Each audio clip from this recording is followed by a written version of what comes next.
Telltale Games is finally back. They have risen from the grave and they have returned with their first project since getting resurrected after being unceremoniously shut down in the middle of production of The Walking Dead final season. It is so great to have one of my favorite game companies of all time return with a project like this. We've been waiting for it for a while and now it's finally here. This game was developed by Deck 9 Entertainment, who made Life is Strange Before the Storm and Life is Strange True Colors, so I'm a fan of them as well. They've done good work before, so it's nice to see a collaboration between two of my favorite entities. Of course, it's not the same Telltale that it was before, it's under new management, so this is their first test, but I really do enjoy that they are returning to form with the same type of gameplay that we're used to seeing from them. It's that interactive drama style storytelling with dialogue choices and decisions that make you question the morality of what you're doing. So that is exactly what we're getting here, and it is also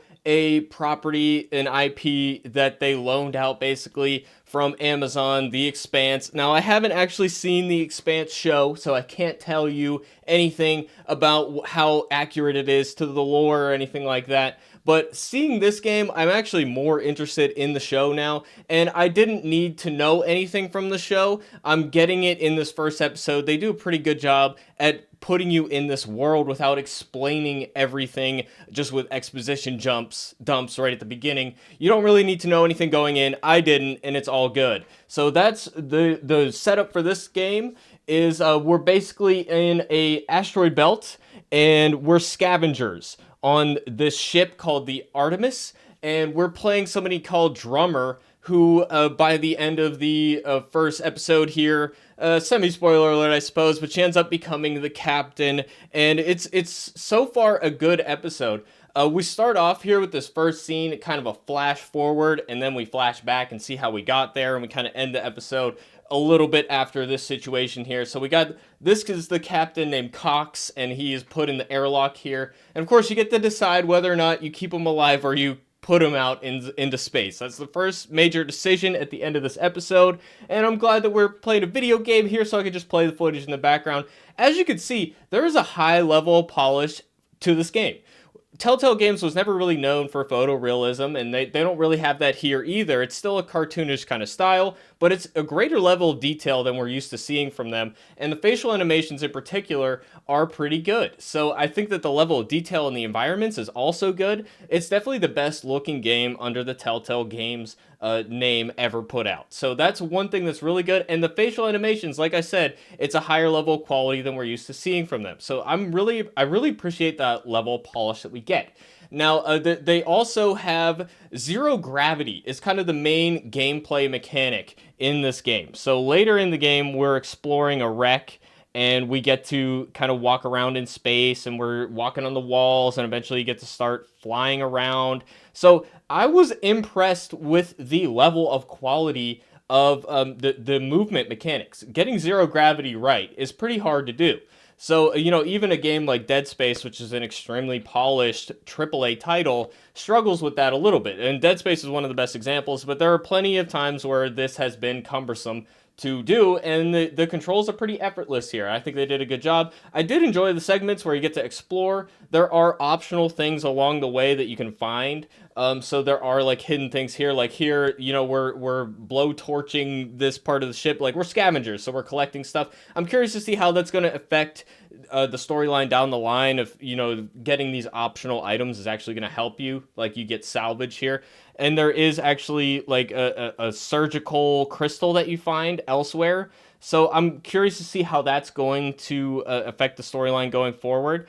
But yeah, overall, the gameplay, it's basically the same type of Telltale game stuff. We're exploring the environment and looking around. The zero gravity is the new thing, and they do a pretty good job with it. So I'm impressed with that. Overall, just my opinion on it, in full breadth, this first episode, it's too short. It's an hour and 15 minutes is how long it took me to play it, and I'm notorious for doubling back and looking over stuff, taking longer to play games than most people do. So that is significantly shorter than Telltale Games episodes were in the past. And I'm of the mindset that I like episodic storytelling. I like how Telltale, they gave you an episode, they gave you a cliffhanger, something to think about and ponder, and they did actually respond to feedback as the season was going along and make changes along the way, especially in their earlier days, like Sam and Max and stuff like that. So that was something that really helped out, I think, with the development. In this case, it really feels like, as short as this episode is, I would have preferred just to have the whole season at one time, because it is just plain too short to really be satisfying on its own.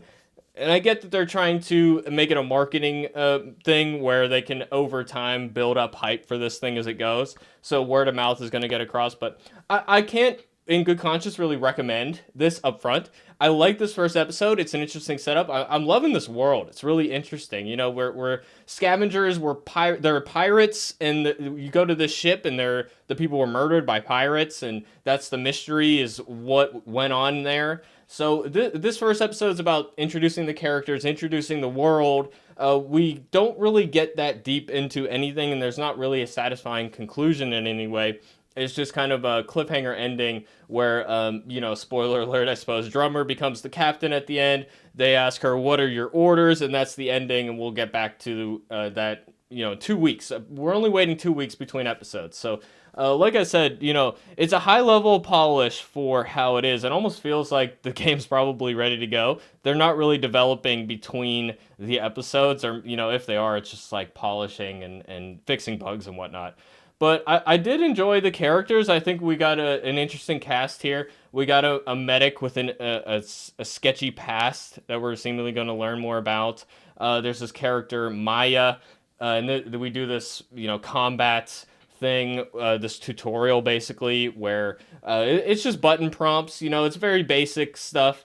So it's what you would expect from a Telltale game. So I'm assuming they're set up some type of relationship between them in this scene. There's going to be some type of love storyline, I'm guessing. And that's okay, and I do enjoy their friendship. We got two twins who are fighting and stuff. That's how we're introduced to them. And you get to decide if you want to help the guy who's being bullied or not. So I'm curious to see how the choices end up mattering down the line. Of course, with Telltale games, the decisions, the impact is actually minimal, and it's more about making you feel like the decisions matter in the moment. So that's how these stories work. That's what I'm fully expecting. So I'm not expecting this great impact. A lot of people would criticize that the choices don't actually matter in the end. I'm not one of those people. I accept it for how it is. I've been playing these games for a long time, Mass Effect, Telltale games and stuff. I'm not expecting branching storylines or anything like that. But if you are expecting that, I'm assuming you're going to be disappointed. So that's my opinion on that. I did enjoy like the darkness and the cut off heads and how twisted it was. But like I said, I can't determine if it's going to be satisfying or not based on this first episode. I did enjoy there's that decision at the end, the airlock decision, and there's a decision where basically a guy is caught and you decide whether or not to save him. So there are choices that are interesting. I did enjoy the aesthetics of the ships, and just flying around was cool. And the fact that there's hidden stuff is also cool. So, like I said, it's high level polish. I didn't have any glitches or anything. Performance wise, it was good. Just a small nitpick on my part is I'm not a fan of motion blur in video games, and most games will let you turn it off. This one, it's filtered under post-processing, so you can't actually just turn off motion blur. It's just a small pet peeve of mine, but probably won't bother anybody else. The motion blur is thankfully minimal, so most people aren't going to have a problem with it. But that's just my personal take on it. So I'm intrigued by this, and I want to watch the show now that I know about this world. And, we're learning about Mars. It's like this authoritarian government, and Earth is destroyed.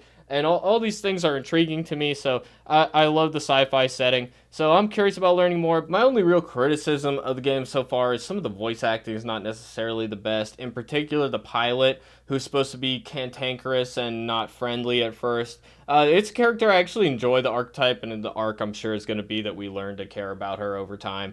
But I found the voice acting not that great. Maybe it's just a bad first impression. It'll grow on me over time. But other than that, I don't really have any major complaints as of this first episode, other than the fact that it is just too short in general. But like I said, my recommendation right now is to wait for more episodes to see if it's worth jumping on. I don't recommend just buying it right now, because it could turn to total crap by the end. So that's my opinion on it. Let me know what you guys think of this game in the comment section below, and I hope to see you guys in the next video. Let me know if you want me to continue reviewing these episodes as they go. Maybe I'll do it as a short in the future.